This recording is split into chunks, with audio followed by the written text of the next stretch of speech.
Assalamualaikum warahmatullahi wabarakatuh. Alhamdulillahi rabbil alamin. Innal hamdalillahi nahmaduhu wa nasta'inuhu wa nastaghfiruhu wa na'udzu billahi min syururi anfusina wa min sayyiati a'malina. May yahdihillahu fala mudhillalah wa may yudlilhu fala hadiyalah. Asyhadu an la ilaha illallah wa asyhadu anna Muhammadar Rasulullah. Allahumma sholli ala sayyidina Muhammad wa ala ali sayyidina Muhammad. Amma ba'd. Qala Allah Ta'ala fil Qur'anil Karim, a'udzu billahi minasyaitonir rajim. Bismillahirrahmanirrahim. Ya ayyuhalladzina amanu kutiba alaikumus syiyam kama kutiba alal ladzina min qablikum la'allakum tattaqun. Sahabat muslim rahimakumullah. Puji syukur kita panjatkan atas kehadirat Allah Subhanahu wa taala yang mana telah memberikan kita banyak nikmat, dari nikmat iman, Islam, kesehatan dan kesempatan, sehingga kita masih diberikan untuk berpuasa di bulan Ramadan 1445 Hijriah pada tahun ini. Salawat beserta salam semoga selalu tercurahkan kepada sang pemimpin yang tak pernah makan micin, sang proklamator yang tak pernah naik motor, dan sang proklamasi yang tak pernah pakai dasi.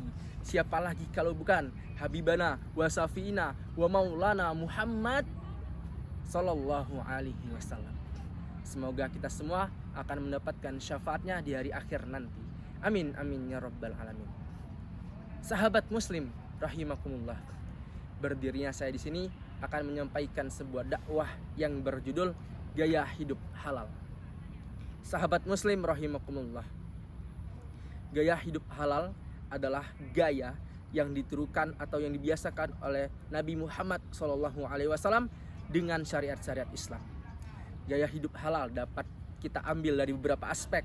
Yang pertama dari aspek makanan dan minuman, dari aspek pakaian, dari aspek pekerjaan atau bisnis, dan terakhir dari aspek interaksi sosial. Sebagaimana keutamaan gaya hidup halal tersebut akan diriwayatkan oleh hadis riwayat Muslim, yang dimana Rasulullah SAW pernah bersabda yang artinya Allah Subhanahu Wa Taala menyukai perbuatan-perbuatan baik pada umatnya, dan Allah Subhanahu Wa Taala tidak menyukai perbuatan-perbuatan yang lain kecuali perbuatan baik itulah. Hadirin sahabat muslim rahimakumullah, dari hadis tersebut kita dapat mengambil kesimpulan bahwa ketika Allah menyukai kebaikan kepada kita, maka kita akan senang dan juga akan ikut bahagia, karena Allah Subhanahu Wa Taala telah memerintahkan Nabi Muhammad SAW untuk apa? Untuk berbuat baik kepada semua manusia, dan untuk apa? Untuk mencari keridhaan dan keberkahan oleh Allah Subhanahu Wa Taala. Hadirin rahimakumullah, dari gaya hidup halal tersebut kita dapat mengambil 4 aspek. Yang pertama, aspek dari makanan dan minuman. Yang kedua, aspek dalam berpakaian. Yang ketiga, aspek dalam pekerjaan dan bisnis. Dan yang terakhir, aspek dalam interaksi sosial. Sahabat muslim rahimakumullah, aspek yang pertama yaitu dari aspek makanan dan minuman.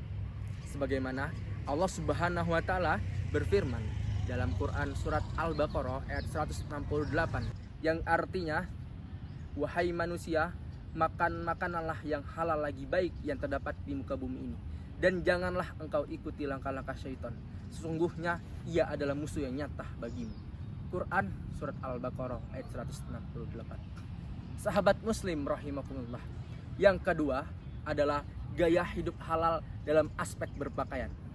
Pakaian yang kena kita kenakan pada kehidupan sehari-hari adalah gaya hidup halal yang dapat mengajarkan kita kepada kebaikan.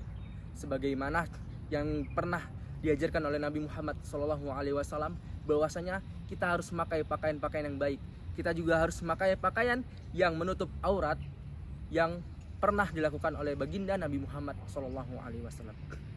Selanjutnya, yang ketiga, gaya hidup halal dalam pekerjaan ataupun bisnis. Dalam konteks pekerjaan ataupun bisnis, kita harus menerapkan yang namanya halal. Untuk yang menerapkan nama yang halal, kita harus jujur, kita harus adil, dan kita harus untuk mensejahterakan pegawai ataupun karyawan-karyawan kita. Karena juga Nabi Muhammad SAW telah mencontohkan perbuatan-perbuatan yang baik dari beliau masih hidup sampai dengan pada zaman saat ini sekarang. Dan yang terakhir, sahabat muslim rahimakumullah, yaitu gaya hidup halal dalam interaksi sosial. Sebagaimana interaksi sosial yang kita dapat ambil bahwasanya kita harus berinteraksi sosial kepada masyarakat dalam keadaan baik, dalam keadaan yang sopan, dan dalam keadaan yang tidak sedang bermarah-marah ataupun sedang tidak buruk. Sebagaimana juga yang telah dicontohkan oleh Nabi Muhammad SAW, bahwasanya dia melakukan interaksi kepada sahabat-sahabatnya, kepada para keluarganya, itu dengan cara yang baik, dengan cara yang halal, dan dengan tidak cara yang buruk ataupun tidak dengan cara yang lain sebagainya. Sahabat muslim rahimakumullah, maka dari itu mari kita menerapkan gaya hidup halal pada kehidupan kita masing-masing. Gunanya apa? Gunanya yang pertama yang diterapkan oleh Nabi Muhammad SAW, kita mendapatkan pahala yang begitu banyak dari Allah Subhanahu Wa Taala. Yang kedua kita dapat sejahtera dalam kehidupan baik di dunia maupun di akhirat. Baik sahabat muslim rahimakumullah, demikian yang dapat saya sampaikan dalam judul gaya hidup halal. Semoga hadirin ataupun sahabat muslim dapat mengambil makna ataupun pesan yang dapat saya sampaikan. Kurang lebihnya saya mohon maaf, kepada Allah saya mohon ampun. Wabillahi taufik wal hidayah waridho wal inayah. Wassalamualaikum warahmatullahi wabarakatuh.